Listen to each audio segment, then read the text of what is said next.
I tried doing this video once before, just recording it as a typical video, but it was getting clear that the length of the video was going to exceed the file size limit of what I can do on my phone here.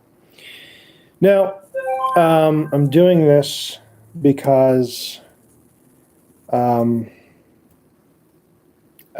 went through the ringer on this one, and I kind of want to just, while it's still fresh in my head and somewhat accessible in my memory, it's something I can do to talk about it so that people know what it's kind of like going through it firsthand without actually going through it, because it is an absolutely insane situation to go through. So I'm going to try and recap the last 2 weeks of my life going through COVID-19. And it ain't easy. Now, my head is still a bit of ways away from fully recovering. I'm on a lot of medication, and I've been in the hospital twice now. So, this isn't like some sort of ultimate guide on how to get through this or anything. And this isn't medical advice either. So please, if you have any medical questions, talk to a doctor. I am not a doctor. I just want to recap my experiences. So, okay, we're 2 minutes into this already. I'm already rambling. Okay. I know, I'm trying not to be dramatic here. But my head is very woozy from all this. So let me start from the chronological beginning, and perhaps maybe this will help people kind of piece some things of their own life. Maybe that if you're just starting to go through the symptoms, maybe this might be a great early indicator video, and you can do something about it far quicker than I did. Okay. So, about 2 weeks ago, my friend and I were doing some woodworking. We had some power tools, doing some sanding, etc. And we had some KN95 masks on to deal with the sawdust, because sawdust, you don't want to get that in your respiratory system. It's gonna make you cough. It's gonna get you all gunked up and everything, and it's unpleasant, right? So, during the first day or two, a little bit of respiratory distress, but you think, well, maybe the masks, they're cheap Harbor Freight KN95 masks. What do you expect? They weren't full-blown respirators. In retrospect, I did have like P100 filter 3M respirators I probably should have been wearing, and that would have probably ruled out a lot of ifs in my situation. Nevertheless, we went through and we did our woodworking, our sanding, etc. And I thought, okay, my nasal passages feel inflamed. I'm coughing a bit. I've got a headache, but things that could definitely align with inhaling sawdust when it's really fine. My friend also had some similar symptoms in this regard. We were both doing the same thing at the same time in the same place. He and I, as far as we knew, didn't have any positive indication of being infected with COVID-19 or any variants of COVID-19. So I thought, okay, whatever. Now, for the next, that was the first 2 days, and then, the third day, things started ramping up. I started getting some really bad headaches. So what I did is I took, and I am not a doctor. Again, please don't take medical advice from me. This is just what I did. I had acetaminophen and ibuprofen to help deal with my headaches. Now, what I do have is a blood pressure machine, and I use that to monitor my heart rate, my blood pressure, stuff like that. And I had noticed that my heart rate was really high. around 140 beats per minute, which is way, way higher than normal. And my blood pressure was, I can't remember the exact numbers, but it was higher than it should have been as well. Um, I'm an overweight American. I take medication for blood pressure. That's not uncommon. Um, what was a bit concerning was like I couldn't see straight, and to this day I still can't really see straight. And I thought, okay, I got a headache, high blood pressure, high resting heart rate, irritation in my nose. Um, Something's starting to sound pretty fishy. One of the things that I did is for the coughing. I took some cough drops. Still coughing. And I took some I think it's Nasonex, something like that, some anti-allergen medication, the kind that you spray into your nose. And that helped deal with the symptoms for a little bit. And I was able to get through about maybe 5 days of dealing with it like this. But it was pretty clear that something was getting considerably more and more progressive in its severity. So I ended up driving myself to a local hospital. Well, yeah, local-ish. One of the better hospitals near me. Now, when I got there, I was a wreck, man. I couldn't really walk straight. I couldn't see straight. They wheeled me in a wheelchair and put a mask on. They registered me. Did a COVID test because I said, you know what, I may have the virus. So, and honestly, the cotton swab in the back of the nose, that's, people make a big deal out of that, and it's not a big deal. It's a quick, simple test. So they did a rapid test on me, and sure enough, yeah, I had COVID-19. So I'm like, well, okay, well, let's figure out what we're going to do from here. So one of the first things they check, obviously, is your temperature. And my temperature was really high. It was about 103 to 104 degrees Fahrenheit. Now, according to what I was told, yeah, when your temperature is above homeostasis, what it's supposed to be, normal human temperatures are around 98 degrees Fahrenheit. For every 10 or for every degree above that, your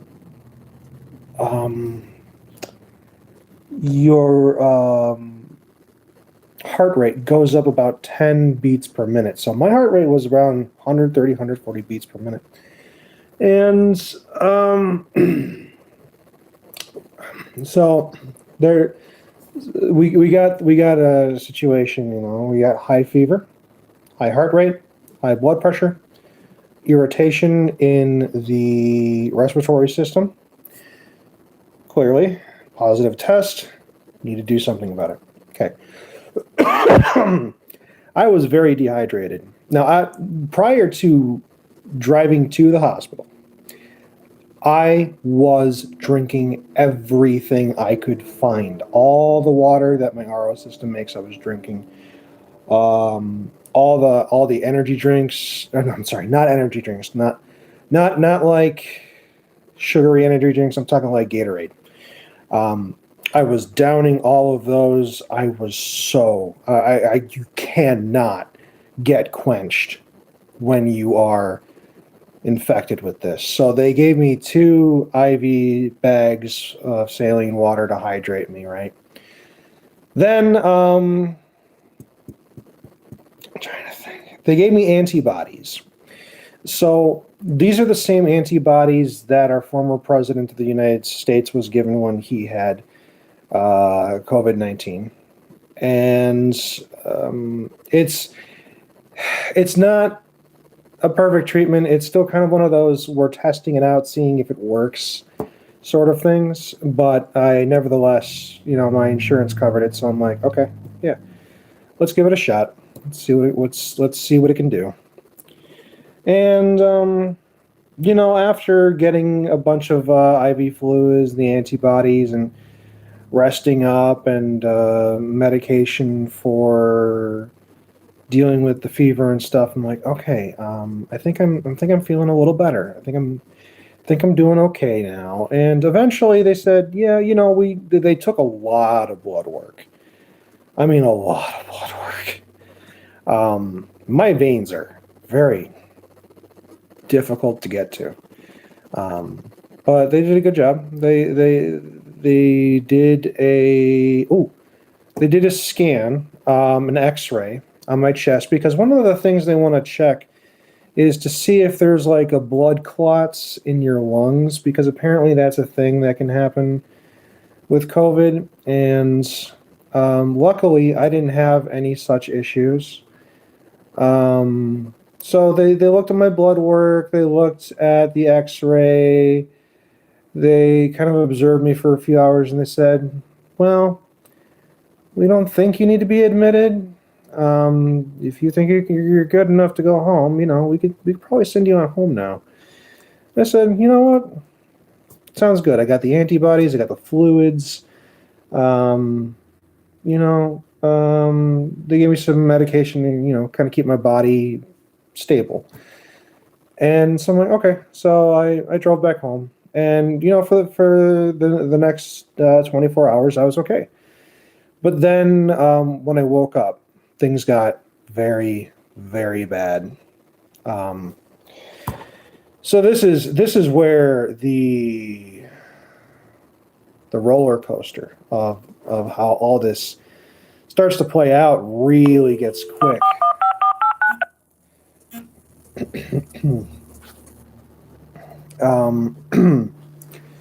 So sorry,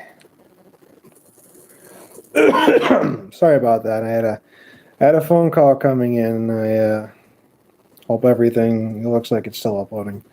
My bad. Okay, so getting back to my point. Where was I? Okay. So I after the 24 hours of being home, I went to bed that night, and I woke up and I'm just like, something's really wrong. So I started coughing very, very badly. And I'm not a doctor, so I can't really say if there's correlation or causation in this case, but what ended up happening is what I noticed, at least on my end, is when I coughed, my blood oxygen level would go down considerably. What they did is they gave me the little thing they put on your finger that measures your pulse and your blood oxygen. My pulse was still really high, like 130. And when I coughed, my blood oxygen would go down low. Now, the doctors had told me if your blood oxygen goes below 90%, you need to get back to the hospital. And although it wasn't consistently below 90%, I believe normal is like 97. My blood oxygen level was going well into like 89, 88 every time I was coughing. And then after I was done coughing, take about a minute or two, and it'd get back up to like 95%. So I'm thinking, okay, that's not good. Blood BP's really high. I took my blood pressure was still really high. My pulse was still really high. Still had very bad headaches. Big fever. As far as I can tell, I'm like the kind of fever where you just touch your head and you're like, damn, I'm burning up. So, I'm probably missing a few details here, but I decided, you know what, it's getting bad enough. I'm coughing over the sink, and you're vomiting while you're coughing, can't breathe, shortness of breath, and like a tightness in the chest. All these symptoms coming at you at once, and you're just like, dude, this is not gonna end well. So I called 911, and I had some EMTs come over, and I was a little nervous at first because, admittedly, I wanted to go to a different hospital than the than the one they were going to take me to. But at a certain point, you're just like, just take me anywhere, man. And one of the most critical things that they did for me was they gave me supplemental oxygen, and that very well may have saved my life. So when they wheeled me in the back of the ambulance, they put me on 3 liters of oxygen or something like that. I forget how they measure it. They put a mask over or a mask over my face, with the oxygen. And once I started getting that compressed oxygen in my face, I could finally breathe again. And that was a huge, huge relief for me. So then, okay, they got me there. They're trying to get an IV in me so that we had more fluids, because again, in this virus will take all the fluids out of you. It will take all the liquid out of you. You will dehydrate so friggin' fast. So they get me in the hospital. They get me registered, checked in, all that. And honestly, I was, for the first time, I was like, wow, I'm not sitting in triage for 10 hours. And I was sitting just in, and my main concern is like, this is going to be really expensive. I hope my insurance covers these things. But probably shouldn't have been the thing on my mind.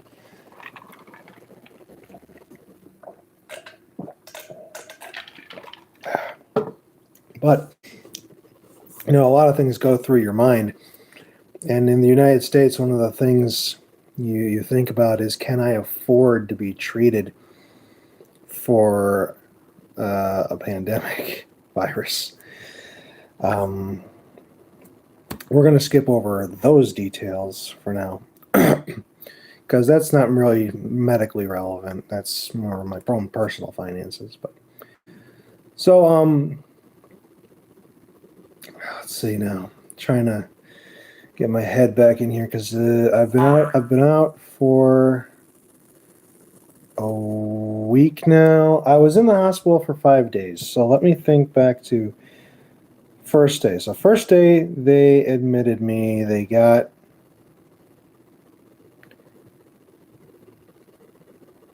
sorry, I'm blanking here. It's remdesivir. What they did is they put me on remdesivir for 5 days, one IV bag each day. And they also gave me some sort of plasma, something like that, I think. I'm still iffy on the whole plasma thing. I can't remember if that's exactly what it was. But, and then of course, tons of IV fluids.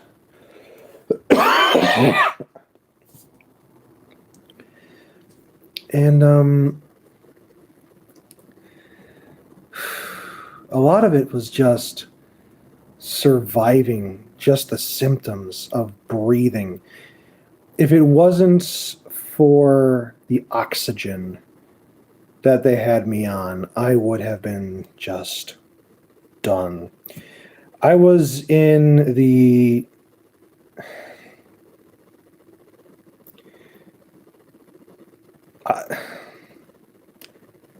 I don't want to talk about this part, but I feel like my own psychological necessity kind of dictates I talk about it. I was in the same hospital and COVID unit that someone that I had known. I didn't know him as well as some of my friends, but he had passed away, same age as me, back when the pandemic had started. And, he had his own medical underlying symptoms, and he was on a ventilator, and he didn't make it. And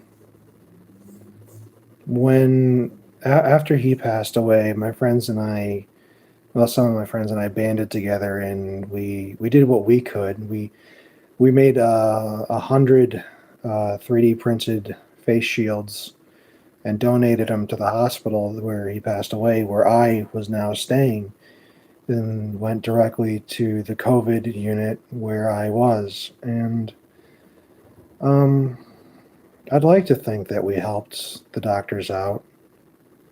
Um, I remember during the beginning of all this, um,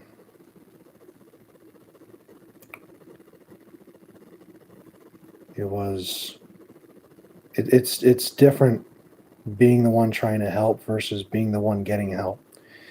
As far as I do see the comments, for personal reasons, I really don't want to get into the details of the hospitals that I went to and my friends, just because it's something that probably I don't have his family's permission to say his name, his history, talk about his life.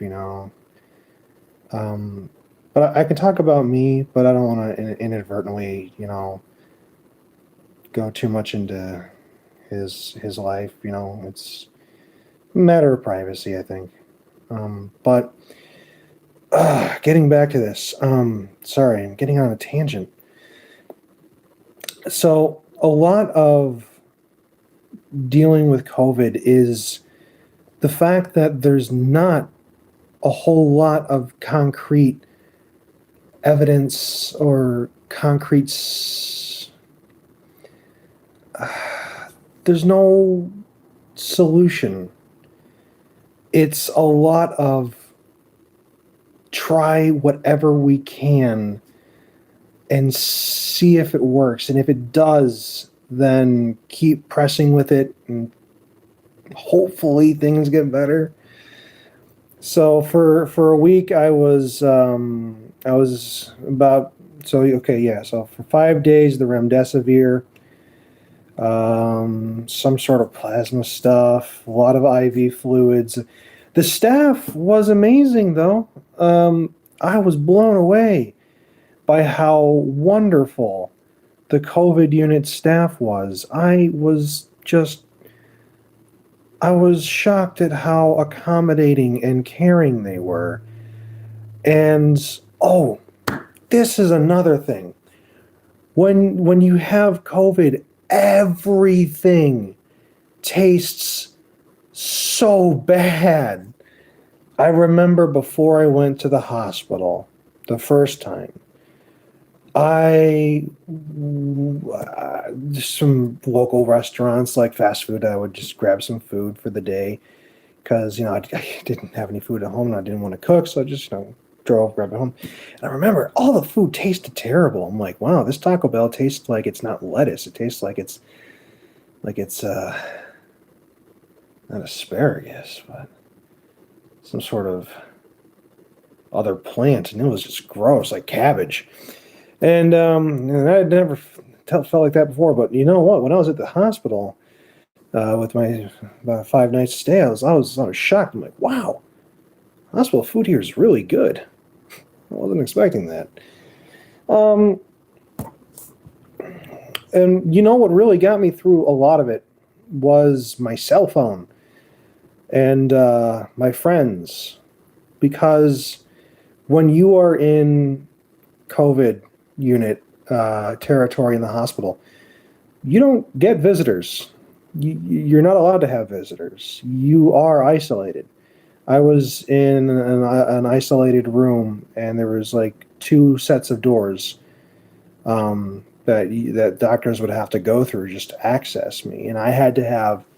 I use a CPAP machine because I'm overweight and I have sleep apnea, which means I had to be in a negative pressure room, which is there for the protection of the staff, so that when I use a CPAP machine, my exhalations get sucked up into a filtration system so that it's safer for them. Now, this means my room was significantly smaller than most people's in the COVID unit, but that's okay because I'd rather them be safe and be able to do their job than me have an extra few square feet. Whoop-de-doo. The only thing I wish that I had done was brought a phone charger. Uh, Luckily, I had like 5% battery on my phone, and I was able to contact a friend, and they were able to drop a phone charger off to me, and I was able to talk to them on online and over the phone to try and help keep my own sanity, because a lot of this is, I mean, a lot of this is mental, and a lot of this is physical, like the mental drain that it takes on your spirit, man. But the physical stuff too. Man, my body felt so heavy for so many days. Like it felt like I was like 2, 3 times heavier than I normally am. And right now that I'm back home, I've been home for the last 2 days, I think, 2 days. My head is so light. That's another thing. Okay. So my breathing was really bad. So they put me on steroids for my lungs because my chest was really tight. And I'm still on steroids for my lungs, and they also gave me some special coughing medication to subdue the coughing, which is why I'm not coughing so much right now, thank goodness. Where was I going with this? Well,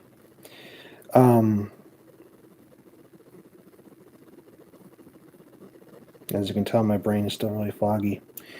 My head is, it's very light. I'm very lightheaded throughout all this, and as I recover here, I feel like my body weighs half the weight of what it did. I lost like almost 10 plus pounds in the 2 weeks that I've had this virus.